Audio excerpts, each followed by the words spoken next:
Welcome back to What the Movie. I'm your host, Abel Stoika.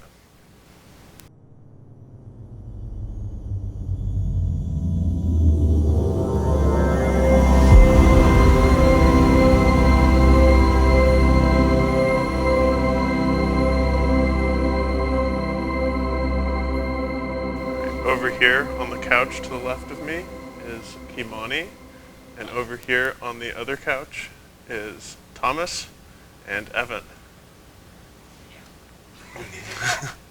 Today on the show, we will be talking about Cocaine Bear for a little bit, and then talking about the box office about it.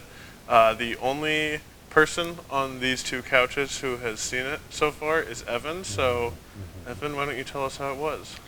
Okay, so Cocaine Bear is basically like the embodiment of going to a Blockbuster in the 2000s and going to the back row and getting like an old 80s VHS that's super weird for no reason, and it becomes like the best movie ever. It was a very stylized, very fun, very self-aware movie.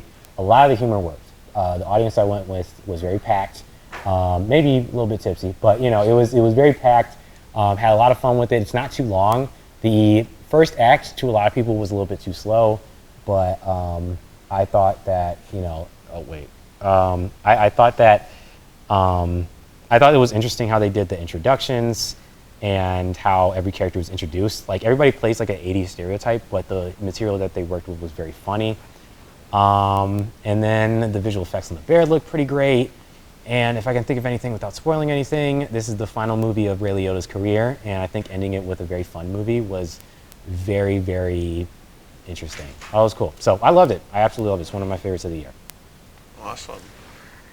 Well, not all of us have seen this movie. Kimani, you said you had some thoughts about the trailer. Okay, I didn't actually, since someone actually saw it, I thought that me talking about it would be equally as important. It's not. I thought, wow, that's like, why? Like, like I don't know. I'm down for an animal attack movie, and I'm down for a silly animal attack movie, and we got a Sam Raimi joint like a couple years ago called Crawl. Actually, was it produced or directed by Sam Raimi? Now that I It was produced. it wasn't directed by Sam Raimi, but we got an alligator attack movie a couple years ago that I was actually pretty into. That I think, I don't know. I think to a certain point, being self-aware can hinder like jokes or hinder comedy, and I think as like humor is getting increasingly self-aware in Hollywood movies, I think it can be a little grating. But I haven't seen the movie, so I don't know. I genuinely can't say. Well, one thing I will say to aid you on that specific humor is that it's actually written by Phil Lord and Chris Miller, who do the Lego movie Into the Spider-Verse. They did that? Because it's directed by Elizabeth Banks, Oh who my God, worked on no, them definitely with the see Lego it. movie. It's like you see their logo in the beginning of the movie. And all I'm going to say is there's some stuff in there that's kind of like the Lego Batman movie. That's all I'm going to say. I don't want to spoil too much. Okay, well then maybe But, actually like, maybe I but need it's to written see by it. the Jump Maybe I Street need dudes. to- Maybe I Cocaine need Bear, to see it. Lego Batman movie, basically a circle. You know? I know. Basically the same target it audience. has very Jump Street humor, but I don't want to say too much. Go ahead. I like the Jump Street movies, so. It's great. Yeah. Cocaine Bear did pretty well for its budget. I'm not remembering what it was. Didn't off seem the like top it was a of very high 30 budget. to 35 million was the budget.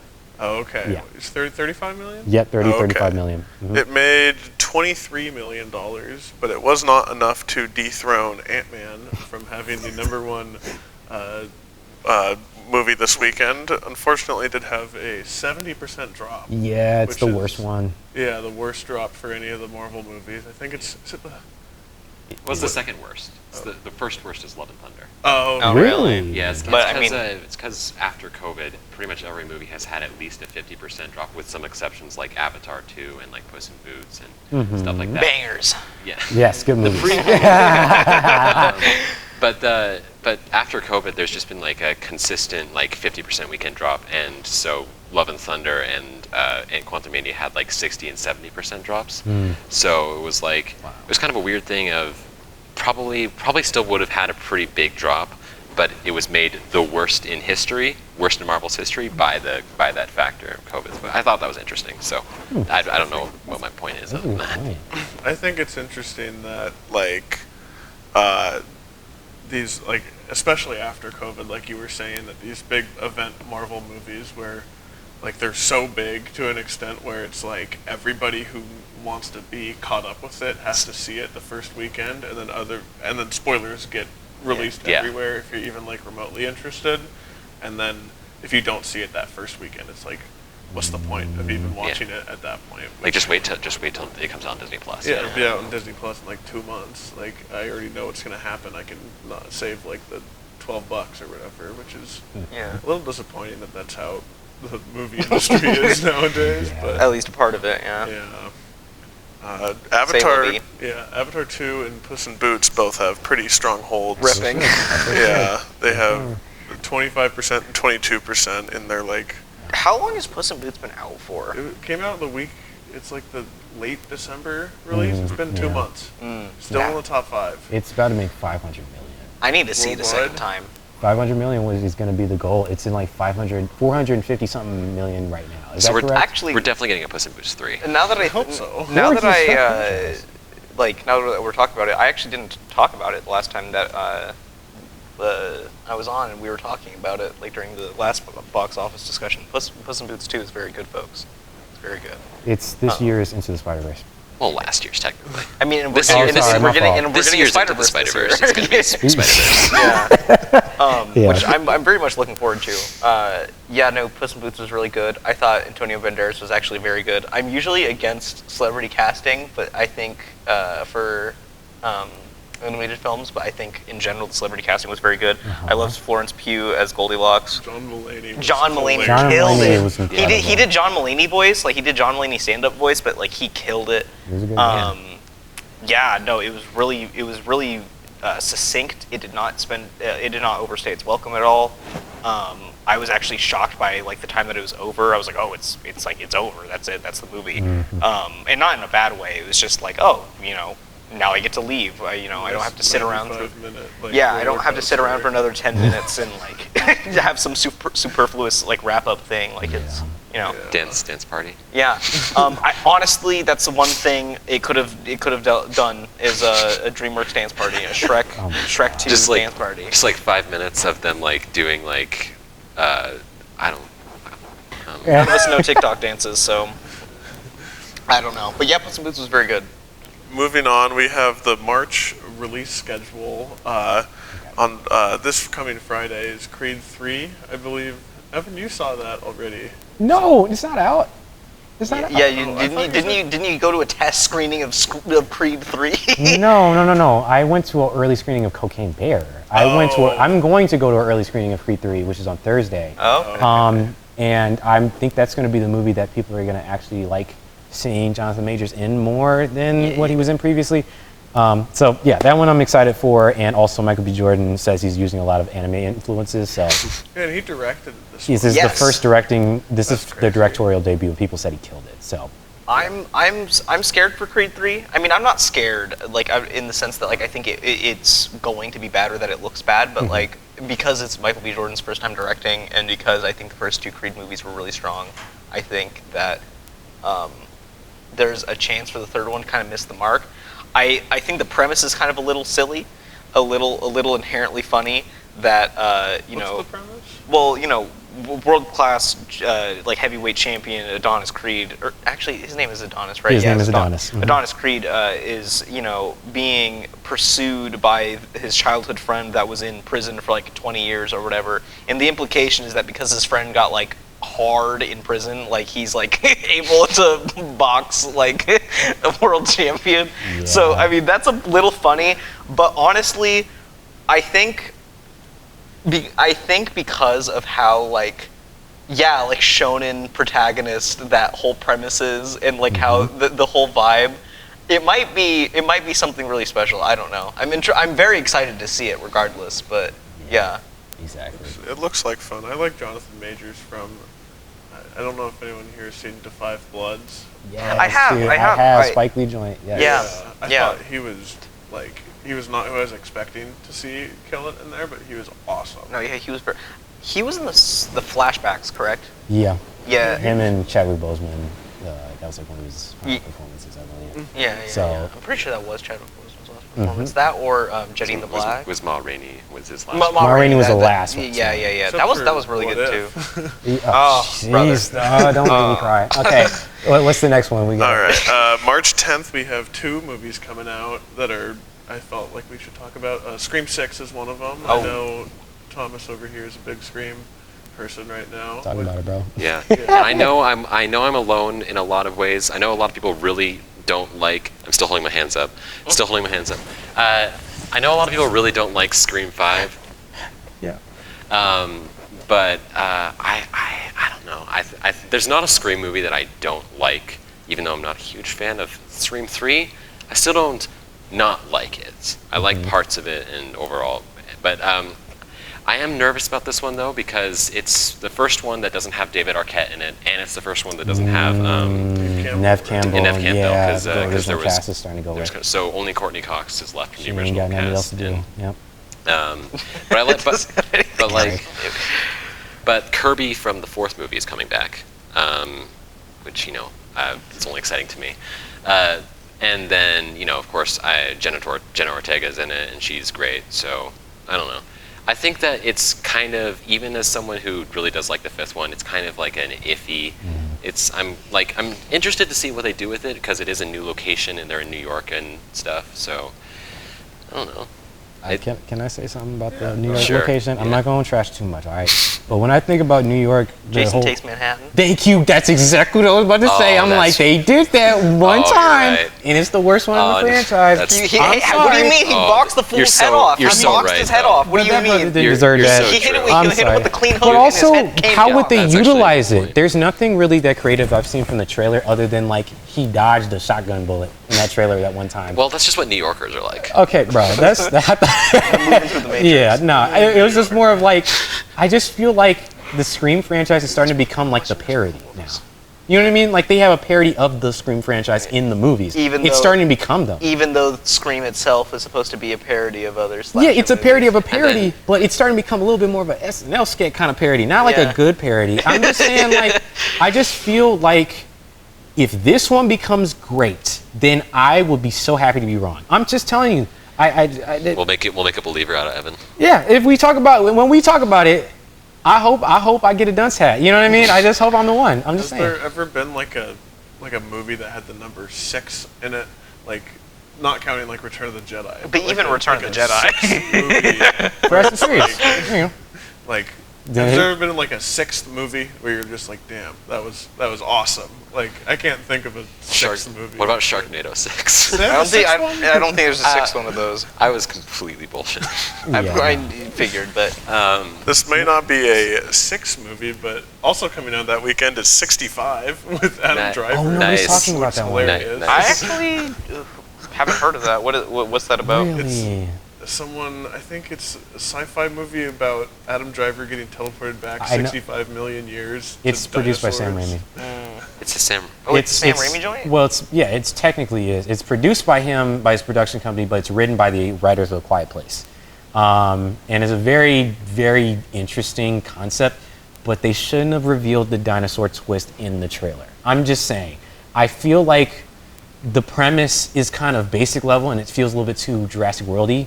I feel like if they don't have enough budget, it could be goofy in a bad way. I feel like Adam Driver, he picks the best projects he could. Star Wars wasn't his fault. He was probably the most consistent thing in it.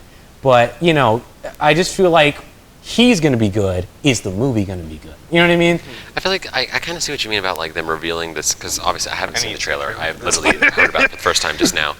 But I feel like if they're going to be revealing the thing in the trailer when they've got like such a vague name like 65, Yeah. it's just like That'd be why not just incredible. at this point just go like 65 million years in the past? Like, what if they think it's aliens, and then in the movie you see a T-Rex, and it's like, oh, they traveled back in time, 65 million. You got to make the audience think. Don't make everybody, you gotta You Yeah, you gotta use your noggin, use your neurons. Use your little- Not I'm a sorry. planet- not I don't a know planet how many Earth. more movies in the March release. I don't We got know. a couple. We got the weekend after that is Shazam, Fury of the Oh Gods. god, that looks unwatchable.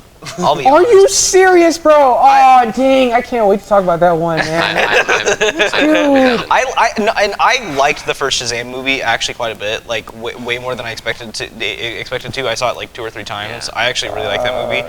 I thought the trailer for the second movie looked so I gotta bad. tell you. I think the color grading does not look good. I think the CG does not look But- good.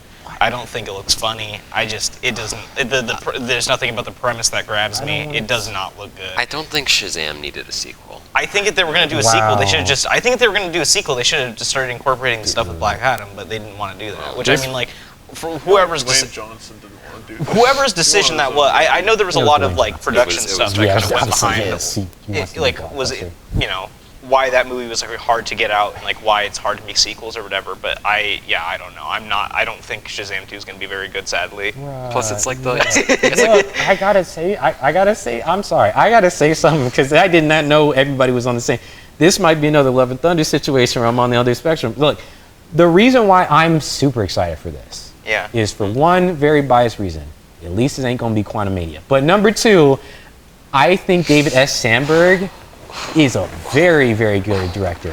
Oh my Did he heart. make the? He didn't make the first one, did he? He Yeah, did. He directed the first one. He did make the first. Okay, so Wait. He made the first Shazam. He made Lights Out. He made the only good Annabelle movie. He's a very also a versatile. YouTuber. Yeah, he makes very good horror shorts. He has a very specific style. But what I've heard from test screenings, from people who have actually seen the movie, they say they prefer it to the first one. Ooh, interesting. So the trailers might be the issue, not the movie itself. But it will hurt the movie. The trailers for the first movie were bad. They too. used the Drake song for no reason, and they spoiled the movie a little bit too much. But my thing is, like, if Helen Mirren and Lucy Liu are agreeing to do a movie together, I don't think it's going to be because they only want the money. Because I've seen an interview with Helen Mirren talking about the first Shazam and how she read the script. There's a lot of stuff about it that I've heard that has only been good. It's been the reaction and the marketing that's been the negative side. Interesting. And also Zachary Levi's being a dumb idiot on Twitter. He's being a dummy. He's like what Letitia Wright was back in COVID days. Oh. But like, yeah, I don't want to say too much, but I'm optimistic. Okay. fair Okay, enough. that's interesting. Yeah, No, I mean, if The trailer- if the people behind it are the same, then I guess it's They are the same. Then I'm not as worried by It'll be it. fine. Then Okay. I don't know. it'll be fine. You know, it'd be a better note to end the DCU on than Black Adam. That's for sure. Bad trailer though. I'll say that. Very bad trailer. The weekend after that, we have John Wick Chapter 4, which we were talking about Yes, we- beforehand. I think So we're is that all gonna be PG-13? Dude, you didn't find that. pretty sure it's going to be rated R. Okay, Every cool. single But one it's of them. also No, gonna be- it's gonna be G actually. No, bro. It's John Wick. It's kids. John Wick Jr. John Wick They- Toon Babies. Yeah. John It's- with a G. Well, hey man, Expendables 3 was PG-13, and there was no reason for them to do that one. I'm so I looking mean, it like, up. I don't know. As long as I don't really care what they do at this point. Like, that's definitely a franchise that I have folded over for entirely, just because. Keanu Reeves saying bad line delivery. Give it to me. All day, every day, man. Keanu Reeves saying the worst stuff Give ever. me a gun. Yeah, he always bobs his head when he talks. But yeah. Do we need 2 hours and 49 minutes of John Wick? Probably not. No, because Probably nobody watched not. it for the story, so. Just saying. People have been Yeah. asking me if I'm back. Yeah. And the I'm Lawrence thinking I'm Fishburne is back. like overacting in all those movies. It's great. You know, it's what the franchise is, man. I'm just saying. I need Lance Reddick behind the desk. I will say though, Yeah. if they try to incorporate like kind of force a line of him saying like, "You're breathtaking," I might just like evaporate on the spot. They're gonna out do of, like, something out of, relating like- to Cyberpunk. I bet you $5. He's Yeah. way that game was popular because of him. That's Yeah. an unpopular opinion, but like legitimately. I But agree with you. yeah, what's the next one? I don't know how many movies are in your slate. We just got one more. Oh my It's God, we're March not even- 31st. It's Dungeons and Dragons. Oh, Thieves. bro. That's- So it looks weirdly watchable. It looks weirdly watchable. I agree. But you know, Zachary Pine. I messed it up, didn't I? It's Zachary Levi. It's no. Or Chris Pine, It's Zachary Chris Levi. Pine. No, I was thinking of Zachary Levi and Chris Pine from Star Trek. I know. Evan, shut up. No, continue, bro. I'm not too loud, bro. Continue. I don't know why you're looking at me right now. Because you were making a face. You were I know, overreacting. but it's funny. I Okay, messed you're up funny. I messed up the actor's name. I'm Okay, sorry. okay, Wes, okay, Chris Wes. Pine. Yeah, no, Chris Pine. You know, I think he's a charismatic actor. I mean, I think like we're definitely in a time we're due for a pulpy, fun like D&D movie where it's just like, you know, you have your generic party, and I really like D&D. I don't know if you, yeah.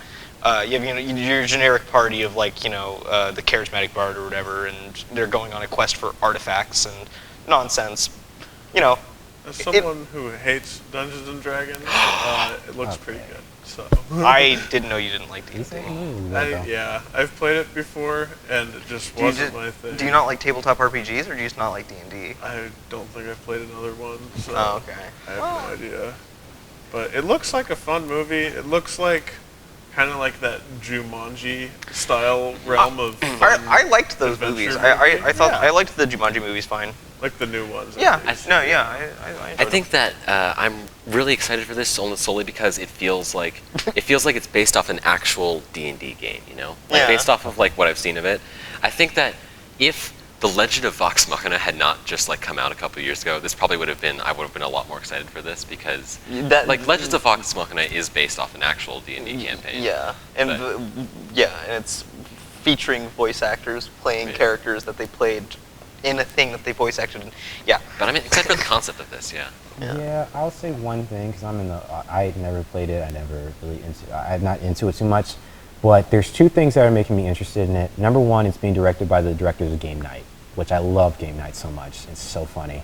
And number two, they said they played a D&D game before they filmed the movie. So they're doing their research. But I'm also seeing it with a friend who knows a lot about D&D, so I'm probably going to ask him a lot of questions, maybe not annoy him too much. But I don't have too much to say about it. I hope it's good. Last comment. They had an owlbear. That's cool. That's cool. I mean, I'm not much of like a lore person. I mean, like I know like kind of about the lore, but I'm not like much of a stickler in that way. I care much more about like the vibe, because if people usually tend to play D&D, like especially if they're kind of new, in a very particular way, and you could see a lot of patterns, and I feel like they actually represent this kind of well from what I've seen of it. So I don't know. Wrapping that up, we're running a little short on time. We'll talk about our movie of the week. I think we have to go for a full 30. Hereditary. I'm thinking we have that to go for a too. full 30, yeah. Yeah. Has anyone here not seen it before this? This was my first time watching it. Okay, what were Sell your it, thoughts? doctor. So I watched. So I'm not like I didn't go into like completely fully blind. Like had no idea what to expect kind of way. I've seen Midsummer. I know Ari Aster. I know what I'm getting myself into. I know like the style, you know, Yeah. like the and yeah. So Midsummer, like I said last week, that Midsummer was the scariest movie I think I've ever seen. I think Hereditary has taken it. I think Hereditary has taken that spot. We collectively told you so. Yeah, we have warned you yeah, twice. it's very much like a okay, I guess you were right kind of a thing. But it was, God, it What about the detail, bro? What you like about it? detail, yes. This is we can do spoiler talk. Yes. Spoilers. For the 5-year-old movie. Yeah, like. It is 5 years old now, isn't it? Huh? Yeah.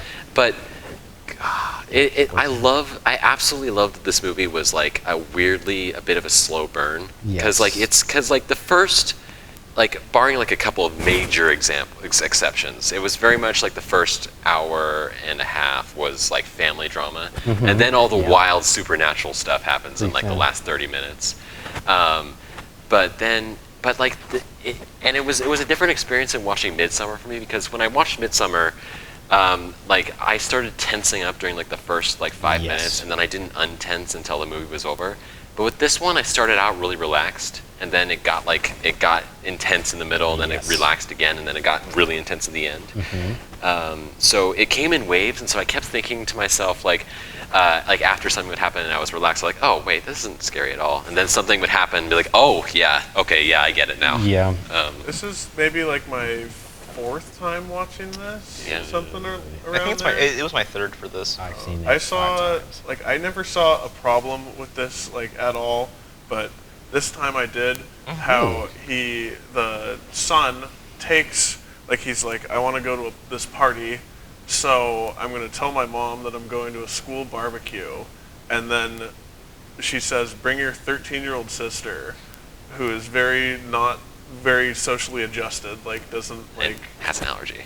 doesn't like get along well with a lot of people, is based on like how she interacts like in her class and stuff. And he's just like, okay, whatever, and then goes to the party anyways. And also, have you ever been to a party where there's people not only having cake but baking it, making a cake, like in But cutting the that much house? nuts for no reason. cutting up Just- cutting up a comedic amount of peanuts and Yeah. No, I mean, yeah, If a drunk high schooler is gonna make a cake, they're not gonna put that much effort into it. yeah, it is mildly contrived when you like take a step back. But I mean, I think almost any good plot is. But I think the thing about that is that it's kind of weird, but like the payoff for that specifically is so worth it. Yeah. Just it's well done. because like it results in when I watched the trailer beforehand just to kind of get myself into, and so when I watched the trailer, I was gonna be like, oh, Very good deceptive marketing. This is gonna be like a creepy kid movie. It's Yeah. like Yes, and yeah, then, dude. And then And they kill her then off. she like she gets decapitated By a by a pole. post. Yeah. And It's like 45 minutes in, or like something. 45 It's in the middle minutes of the that way. movie, and It's before the middle of the movie, and it was Yeah.